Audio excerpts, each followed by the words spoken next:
नमस्कार मेरे प्यारे साथियों, और मैं हिंदी बाबा आपके लिए आज एक नई ट्रिक और नई चीज लेके आया हूँ आपको बताने के लिए यहाँ पर, जो कि भाषा का आधार है। और भाषा के आधार पर आपको यहाँ पर बताऊंगा मैं बहुत अच्छी तरीके से। बहुत सारी चीजें हैं तो परीक्षा में सीधी सीधी पूछने के लिए आती हैं। तो मैं हिंदी बाबा आपके एनएसए रैंकर्स परिवार में स्वागत करता हूँ आप सभी का। तो मेरे प्यारे बच्चों, आते ही सबसे पहले एक बार लाइक और शेयर जरूर मारना, क्योंकि अच्छी लगेगी वीडियो, और वीडियो को आपको अंत तक जरूर देखना है, क्योंकि यहां से एक प्रश्न परीक्षा में पूछने के लिए आता है, सीधा सीधा आपको मिलने वाला मेरे प्यारे साथियों। तो मैं आपको यहाँ पर पढ़ाने वाला हूँ क्या, सबसे पहले ध्यान के भाषा की यहाँ पर इकाइयां। और हमारे यहाँ परीक्षा में पूछने के लिए खूब आता है, पूछने के लिए कि बताइए कि भाषा की इकाइयां किसे कहते हैं और कौन कौन सी होती हैं, और एक संपूर्ण परिचय देने वाला हूं मेरे प्यारे साथियों। तो सभी के सभी बिना नजर हटाए पूरी वीडियो को देखनी है, और लाइक और शेयर जरूर मारना है। लास्ट में आपको कमेंट करके बताना है मेरी वीडियो कैसी लगेगी कैसी नहीं लगेगी। चलिए मेरे प्यारे बच्चों, तो ध्वनि से लेकर के मैं वाक्य तक का सफर आपको यहाँ पर तय कराने वाला हूँ, ठीक है ना। और आपको यहाँ पर देखना है प्यारे साथियों। चलिए, सबसे पहले सवाल आता है कि भाषा के तीन स्तंभ कौन से हैं। भाषा के तीन स्तंभ कौन से हैं, या भाषा की तीन मुख्य इकाइयां कौन सी होती हैं। जब ये परीक्षा में प्रश्न पूछने के लिए आता है तो बच्चों को पता नहीं है। तो मेरे प्यारे साथियों, आपको ध्यान रखना है, यहाँ पर भाषा की प्रमुख तीन इकाइयां होती हैं। पहली हमारे पास में व्याकरण होता है, फिर दूसरी लिपि होती है, और तीसरी शैली होती है। हाँ जी, ये भाषा का आधार होता है। भाषा का निर्माण इन्हीं आधारों पर किया जाता है। तो आपको ध्यान रखना है, व्याकरण, लिपि और शैली के माध्यम से हम जो है किसी भाषा को बना पाते हैं मेरे प्यारे साथियों। चलिए आगे चलते हैं और हम देखते हैं यहाँ पर कि मौखिक आधार पर क्या क्या पूछने के लिए परीक्षा में आ सकता है। तो यहाँ पर देखिएगा, मौखिक आधार पर जब बात की जाती है तो एक सवाल आता है परीक्षा में पूछने के लिए कि भाषा का मूल रूप किसे कहते हैं। तो मेरे प्यारे बच्चों, जब मूल रूप की यहाँ पर बात आती है, ध्यान रखिए किसकी बात आती है, मूल रूप की जब बात आती है तो ध्यान रखना आंसर है बोली। ये परीक्षा में कई बार सवाल पूछने के लिए आ चुका है इस तरीके से, भाषा का मूल रूप किसे कहते हैं, किसे कहा जाता है मेरे प्यारे साथियों। फिर अगला सवाल आ जाता है कि मौखिक भाषा की, हाँ जी, कि मौखिक भाषा की आधारभूत इकाई और सबसे छोटी इकाई किसे कहते हैं, तो ध्वनि कहते हैं। तो मेरे प्यारे बच्चों, एक तो बात यहाँ पर समझ लो अच्छे तरीका से कि भाषा सबसे पहले मौखिक रूप में होती है, हानि यानी कि ओरल में होती है, और बाद में उसको लिपिबद्ध करके हम लिखित भाषा रूप प्रदान करते हैं। तो यहाँ पर पूछा जा रहा है मौखिक, तो मौखिक का मतलब क्या होता है मेरे प्यारे बच्चों, ध्वनि होती है। ध्यान रखिएगा जरा इस वाली बात को। आगे चलते हैं और देखते हैं क्या है। हाँ जी, फिर वर्ण और अक्षर के बारे में डिफरेंट मालूम करा देता हूं मैं आपको। देखिए वर्ण किसे कहते हैं, अक्षर किसे कहते हैं। देखिए हमारे यहाँ पर ये छोटा आ जो बना है, ये छोटा आ जो मेरे प्यारे बच्चों बना है, ये हमारे पास में क्या है, वर्ण है।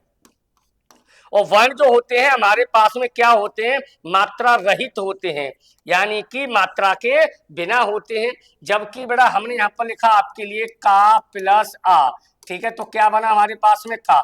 इसको मेरे प्यारे बच्चों कहते हैं अक्षर। क्या कहते हैं, अक्षर कहते हैं। और अक्षर जो होते हैं क्या होते हैं, ध्यान रखिएगा, मात्रा सहित होते हैं, यानी मात्रा के साथ होते हैं। यानी कि हम जो है वर्णों के टुकड़े नहीं कर सकते हैं, हम अक्षरों के टुकड़े कर सकते हैं। यहाँ पर ध्यान रखना है आपको अच्छे तरीका से। तो देखिए यहाँ पर सवाल क्या पूछने के लिए आया है कि लिखित, ध्यान रखना है आपको, सवाल क्या पूछा जा रहा है आपसे कि लिखित भाषा की सबसे छोटी इकाई कौन सी होती है। तो मेरे बच्चों पहले वर्ण आएगा, और वर्ण विकल्प में नहीं हुआ तो फिर अक्षर आएगा, ध्यान रखिएगा। फिर आपसे पूछा जा रहा है कि आधारभूत और मूल इकाई लिखित के आधार पर पूछ रहा है, फिर ध्यान रखिएगा, तो भी आंसर क्या होगा मेरे प्यारे बच्चों, वर्ण होगा। एक नजर में सारी बातें ध्यान रखिएगा कि लिखित भाषा के बारे में जब बात करता है, सबसे छोटी इकाई के बारे में, आधार के बारे में बात करता है, तो मेरे प्यारे बच्चों वो वर्ण होगा पहले, वर्ण नहीं होगा तो फिर अक्षर हो जाएगा। और देखो यहाँ पर लिखित भाषा की अंतिम, अंतिम का मतलब इससे छोटी और कोई नहीं होनी चाहिए। सवाल ऐसे परीक्षा में पूछने के लिए आ चुके हैं, आंसर वर्ण है मेरे प्यारे बच्चों।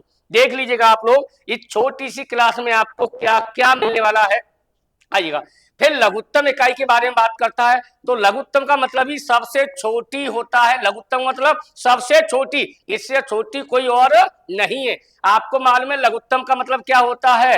ये अंग्रेजी में सुपरलेटिव डिग्री होती है, हमारे यहाँ पर इसे कहते हैं उत्तमा अवस्था, विशेषण होता है, इससे छोटी कोई और नहीं है, इसका मतलब ये है। तो देखो यहाँ पर सवाल क्या पूछा गया है कि सामान्य लघुत्तम इकाई भाषा की कौन सी है? तो फिर वही वर्ण और अक्षर, ठीक है ना। जब ऐसा पूछा जा रहा है आपसे, ठीक है, और पूछा गया सार्थक, अब ध्यान रखें, अब सार्थक इकाई पूछ रहा है तो सार्थक इकाई होती है हमारे पास में शब्द। मेरे प्यारे बच्चों, अगर सवाल ये आ जाए कि भाषा की सबसे छोटी सार्थक इकाई किसे कहते हैं, तो शब्द होती है, तो शब्द ही हमारे यहाँ पर अर्थ निकालता है।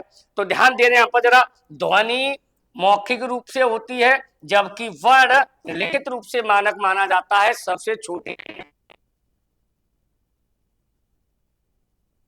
हो जाती है। मैं उम्मीद करता हूं कि आपसे आज के बाद कोई सवाल गलत नहीं होगा। ये लीजिए एक और नया सवाल, ये परीक्षा में जब सवाल आया तो बच्चे इसको गलत करके आए क्योंकि उनको मालूम नहीं है। सवाल क्या है, ध्यान रखिएगा, केवल ध्वनि या वर्ण पर्याप्त ही नहीं होता है, अर्थ के स्तर पर भाषा संरचना बदल जाती है। अर्थ के स्तर पर कैसे बदल जाती है, आइएगा देखिए क्या कह रहा, भाषा में अर्थ की सबसे छोटी इकाई। अब अर्थ की सबसे छोटी इकाई का मतलब जानते हैं, ये स्वनिम होता है। बच्चा जब अपने आप अपने शब्दों के अर्थों को समझने लगता है कि मैं क्या बोल रहा हूं क्या नहीं बोल रहा हूं, उसे कहते हैं स्वनिम। और ये परीक्षा में जब आई तो बच्चे किस पे लगा के आए पता है? वर्ण अक्षर ध्वनि पे लगा के आए, जबकि आंसर क्या था? स्वनिम। भाषा में अर्थ की सबसे छोटी इकाई के बारे में बात की है, स्वनिम में, ध्यान रखना है पेपर में सवाल गलत नहीं हो जाए मेरे प्यारे बच्चों। अब आइए भाव और शब्द के बारे में, यहाँ पर एक मोस्ट वेरी इंपोर्टेंट है कि ये पूछा भाव, भाषा की भावार्थक इकाई। ध्यान रखना क्या पूछा है, भाषा की भावार्थ, यानी कि वह कौन सी इकाई है जिससे भाव उत्पन्न होते हैं। और मेरे प्यारे बच्चों वो क्या है? शब्द। शब्द जैसे कि फॉर एग्जाम्पल, यानी कि मैं आपको यहाँ पर बता देता हूँ, जैसे प्रेम लिखा, प्रेम शब्द बोलते ही आपके अंदर प्रेम का भाव उत्पन्न होता है। ऐसे ही आप क्रोध बोलते समय क्रोध का भाव उत्पन्न होता है। इस वजह से हमारे पास में भावार्थक इकाई जो होती है वो क्या होती है? शब्द। और फिर अगर कोई सवाल आ जाए आपके यहाँ पूछने के लिए कि शाब्दिक इकाई कौन सी होती है, तो शाब्दिक इकाई भी हमारे पास में क्या होती है मेरे प्यारे बच्चों? शब्द होती है। ये ऐसे प्रश्न है जब परीक्षा में आते हैं तो बच्चों से गलत हो जाते हैं, लेकिन आज के बाद आपसे गलत नहीं होंगे, ये ध्यान रखिएगा छोटी सी क्लास से आपको। अब देखिए सवाल क्या पूछा जा रहा है, अब हम वाक्य के बारे में बात करने वाले हैं मेरे प्यारे बच्चों। वाक्य, अब देखिए यहाँ पूछा जा रहा है कि भाषा की सबसे बड़ी सार्थक इकाई, सबसे बड़ी भी और प्लस सार्थक के बारे में भी आपसे बात की जा रही है प्यारे बच्चों। तो ध्यान रखना है कि सबसे बड़ी और सार्थक इकाई क्या होगी हमारे पास में? वाक्य होगी। क्यों होगी? क्योंकि इससे बड़ी फिर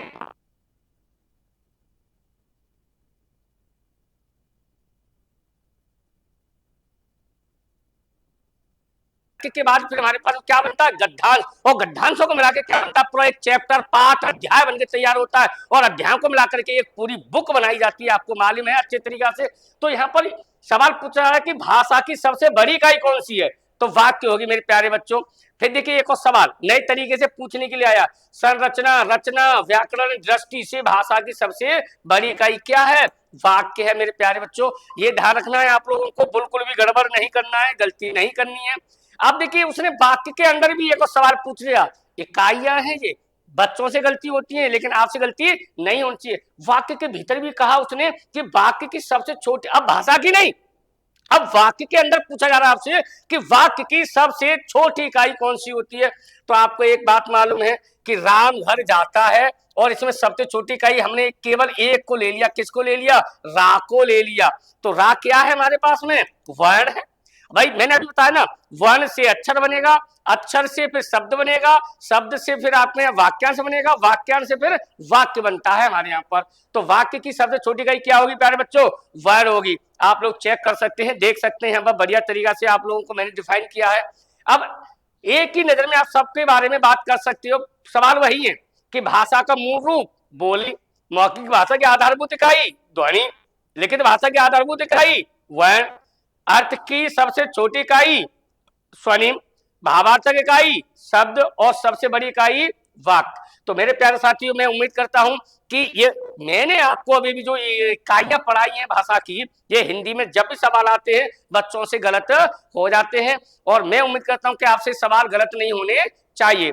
तो मेरे प्यारे साथियों, कैसी लगी आपको मेरी ये छोटी सी वीडियो जो मैंने आपको यहाँ पर इकाइयां पढ़ाई हैं, और उम्मीद करता हूं कि आप लोग इसको देखने के बाद परीक्षा में गलती नहीं करेंगे। तो मेरे प्यारे साथियों, अगर आपको ये मेरी वीडियो अच्छी लगी है ना, मेरा है और ऐसे रैंकर्स जो परिवार आपके लिए इतनी मेहनत कर रहा है यहाँ पर, तो उसके लिए बड़े तहे दिल से शुक्रिया अदा दोनों करेंगे। तो उन्होंने मुझे यहाँ पर सारा है के लिए बुलाया है पढ़ाने के लिए, तो बड़ा आभारी हूं मैं। नील सर का प्यारे बच्चों, यहाँ पर देखिए, ध्यान रखिएगा, अगर मेरी वीडियो अच्छी और बढ़िया लगी है और ऐसी वीडियो आपको और चाहिए तो मेरे प्यारे लाइक और शेयर जरूर करना, ठीक है ना, और सब्सक्राइब, चैनल को सब्सक्राइब जरूर कीजिए, क्योंकि ऐसी वीडियो में लाता रहूंगा। और भी जिस टॉपिक से आपको जो भी इस तरीके से वीडियो चाहिए तो कमेंट बॉक्स में लिख भेजिएगा। और मेरे प्यारे बच्चों, कल भी मैंने आपको नंबर दिया था, आज फिर मैं आपको नंबर दे रहा हूं, ठीक है ना, तो आप लोगों को ध्यान रखना है।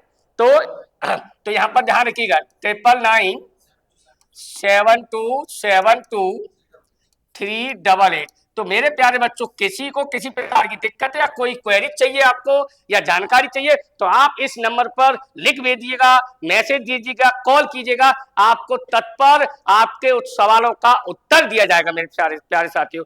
चलिए, ऐसी वीडियो के लिए लाइक और शेयर करते रहिए। मैं अगली वीडियो में फिर प्रस्तुत होता हूं नई टॉपिक के साथ में। जय हिंद, जय भारत।